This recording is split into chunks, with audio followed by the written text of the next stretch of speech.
between us should be 6 feet wide. I really hope that this is quick to pass, 'cause there's no tissue I can use to wipe my tears when I cry.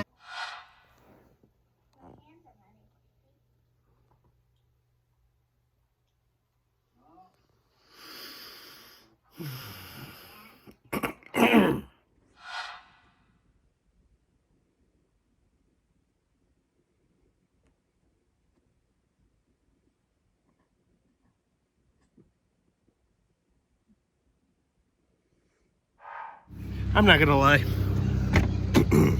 This has probably been the crappiest week of quarantine so far. And I'm really over it. Just over it. Like, if bad things could just go ahead and stop happening, that'd be great. But, you know, it is what it is. Meanwhile, in Washington, D.C., supposing we hit the body with a tremendous, whether it's ultraviolet or just very powerful light, and I think you said that hasn't been checked, but you're going to test it. And then I said, supposing you brought the light inside the body, which you can do either through the skin or in some other way. And I think you said you're going to test that too. Sounds interesting. Right, and then I see the disinfectant where it knocks it out in a minute, 1 minute. And is there a way we can do something like that by injection inside or almost a cleaning? Because you see it gets on the lungs and it does a tremendous number in the lungs. So it'd be interesting to check that. So that you're going to have to use medical doctors with. But it sounds interesting to me. So we'll see. But the whole concept of the light, the way it kills it in 1 minute, that's pretty powerful.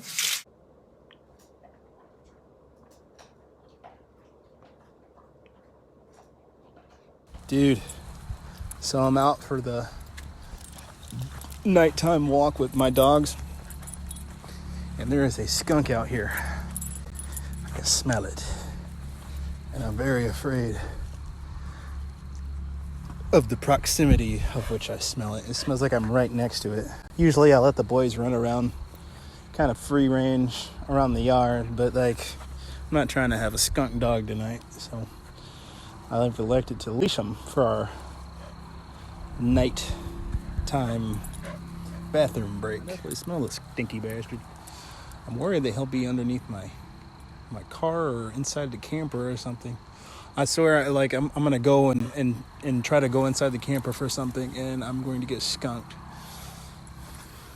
But that's what's going on tonight. we got lucky.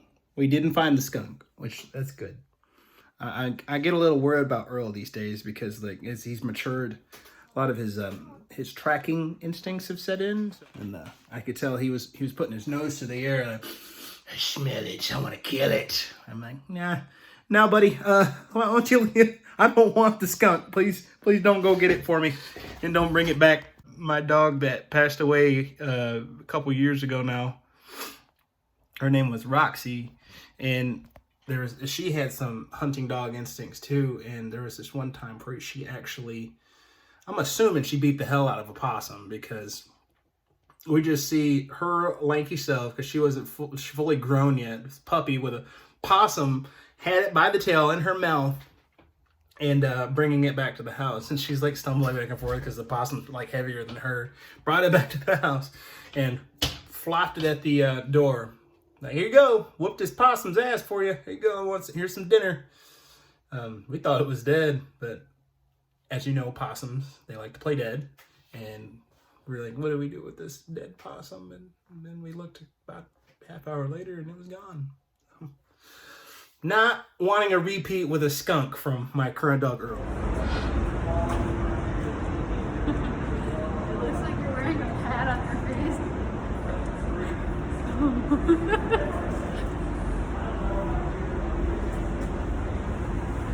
I just want this to be over, guys. I just want to be done. I want this week to be over. I want COVID to be over. I just want to be done.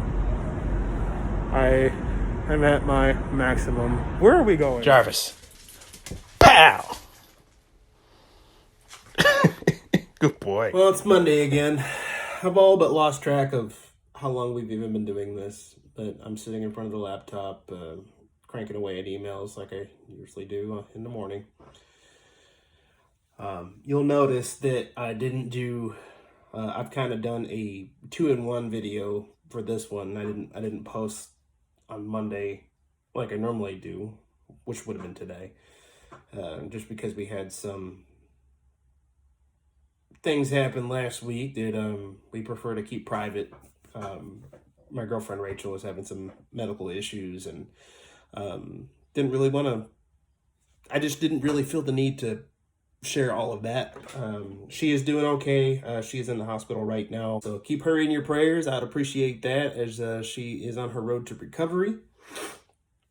I may share a little bit more detail as they figure out what's wrong. She was having difficulty keeping food down for a little while. Yeah, we'll just leave it at that for now. So yeah, it's never good to not be able to eat, especially her and I love food, like 100%.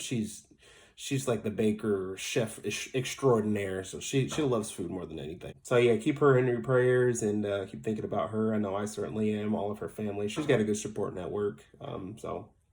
But other than that, just kind of business as normal. Just sitting in front of a laptop and trying to crank stuff out.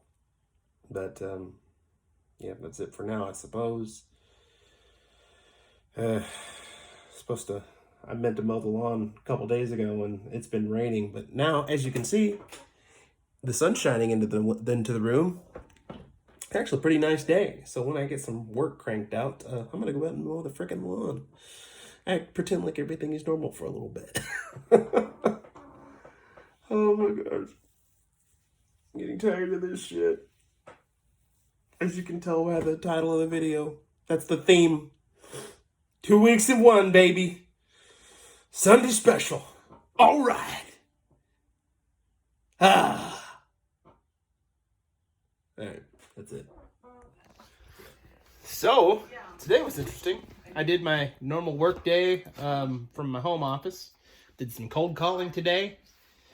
Conducting business as normal. Pretty well, as normal as it possibly be during this weird era that we're in. And then I mowed some lawns. So, started doing that as a side hustle today. Almost on accident.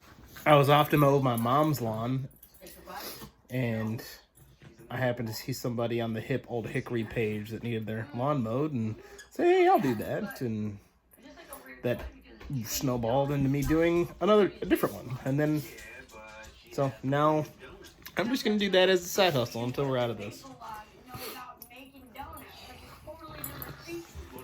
Really, it seemed a lot more exciting than when I'm saying it out loud. Like, it's pretty boring. But, I feel like I had a full day. It's still Monday? Yeah, that was my Monday. Lawn care and work. I mowed 4 total lawns today. My own, my mom's, and then the two ladies that needed their lawns mowed. Maybe that'll snowball into something good. Who knows?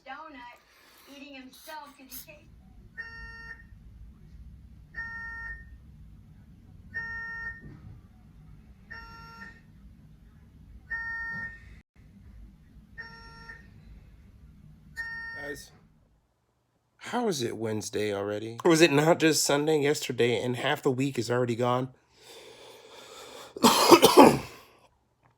This is just getting to me, man.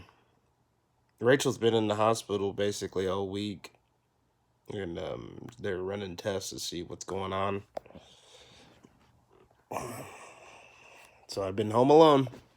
Because you can't visit in the hospital. I can swallow a bottle of alcohol and I'll feel like Godzilla. Better hit the decks like a car dealer. My host walls and are walking around the party, a cross between a zombie apocalypse and Big Bobby the Brent Heenan, which is probably the same reason I was with Mania Shadies and since I'm positive. Consider it cost me a costly mistake if they sleeping on me though. Post-minute insomnia, ADHD, hydroxycut, best of Carvassier. Innate with an AK melee, instead it like a play date with a vacate, retreat like a vacate mayday. This beat is Craig Ray Ray J, H-A, laughing all the way to the bank and I spring flames, nigga, not tame or placate the monster. So, I just rediscovered P90X. And man, I forgot how much that workout sucks. Hold on. Hold on. I don't know why I started the camera when I wasn't ready to film. Hold on. Wait, let's try this again. Much better. Anyways, I rediscovered P90X, and after not working out regularly like I was at the gym for the past, 6 weeks now, that was a tough workout. I really recommend to take advantage of that free trial that they're doing at Beachbody right now, because that was pretty awesome. I feel pretty good. And I made a deal with myself that if I were to complete my Beachbody workout, I would allow myself some of this amazing ice cream. There's a lady here in Old Hickory that she makes homemade ice cream. It is the best stuff I've ever had in my life. And if you haven't had any, I really, really suggest you try it. I showed some friends this ice cream recently, and they fell in love just like I like. You start off saying, yeah, I like ice cream. Ice cream's pretty awesome. He's saying it's good, so yeah, I'd like to try some. And then you taste it, and you're just like, what damn. It's we call her our dealer. Anyways, but I feel good about myself today. I was able to get some work done, and I closed a new client this week and got that first P90X workout. So I'm gonna eat my ice cream, and I'm gonna feel good about it. It's Friday, baby. Woo! Well, it wouldn't be solitude if you didn't get to watch a storm through the window. Got one blowing in right now. I hope it's not like, 7 weeks ago where it knocked down half the city, but it's still kind of fun to watch. If it doesn't destroy anything, that is. So, today's Sunday, and then we'll be going on week freaking 8 now? Or I don't even remember. I don't know what day it is anymore. Well, I guess it's Sunday, but I don't know what week it is anymore. I don't know how long we've been doing that. Dude, look at that. It's coming down.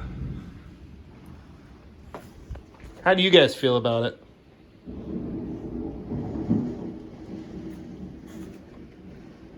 No, don't really like it. Hanging out with Dad. So while the storm is going down, me and my buddy Keith, we decided to learn bushcraft. So we're going to become survival experts in case the end of the world actually comes. I always figured it would be one of those skills, be fun to learn, and it would be... it's not going to inconvenience you ever to have those skills. Woo! Would you listen to that? I don't know if you can hear that on the video, but man, that cracked loud. I wish I had a GoPro. I'd go run around in the rain right now. But I don't want to, ruin my phone. But anyways, bushcraft. Be one of those things where it'd be fun to learn, and if the world ever did actually go to shit, then they'd be extremely useful to have those skills. So tonight we're working on firecraft. So we'll see how it is. Maybe I'll put a little blurb on here about it once I'm done reading it and we have our discussion and stuff. But for now, I'm just sitting here reading, drinking a cup of coffee, and hoping that the storm doesn't knock half the city down like it did several weeks ago. That was a really short storm. Like, it went really hard for maybe 10 minutes and then it was done. But I'm done with my bushcraft chapter, and I am stymied by the amount of information that I just read. It was, let's see here, 70 pages, the first chapter, and there are all these different fire making techniques. Like, if the like survival type skills is something you're interested in, I would recommend this book just based on the first chapter, because there are all these different techniques, different situations, like if you're trying to cook, what type of fire to use. If you're trying to cook in wet weather, what type of fire to use. If you're just trying to stay warm, what kind of different kinds of ways to make fires, or different fires to make in different situations, and also different techniques you can use, like the bow and drill method, what to do if you don't have any matches. It's pretty cool. Like, there's a lot of information just in this first chapter, and it's kind of funny because towards the end he started getting into cooking, and he shows like a diagram for a clay oven. Like, check this out. It's a diagram for a clay oven. And the thing that I think I want to try the most is at the end he mentioned this type of bread that is pretty popular with the bushcraft experts called bannock that you can make over a fire. So that's one of the things. Like, there's a lot of things that I want to try. I wrote down a whole list while I was reading. I want to try that. I want to try that. But making bannock, I think, is one of the first ones that I want to try. So we'll see how that goes, though. I've made meat over a fire, as you've seen from earlier videos. If you've watched them, me and Rachel make chicken wings over a fire all the time. Never made bread over a fire, though. So that'll be interesting. So, all right, it for now.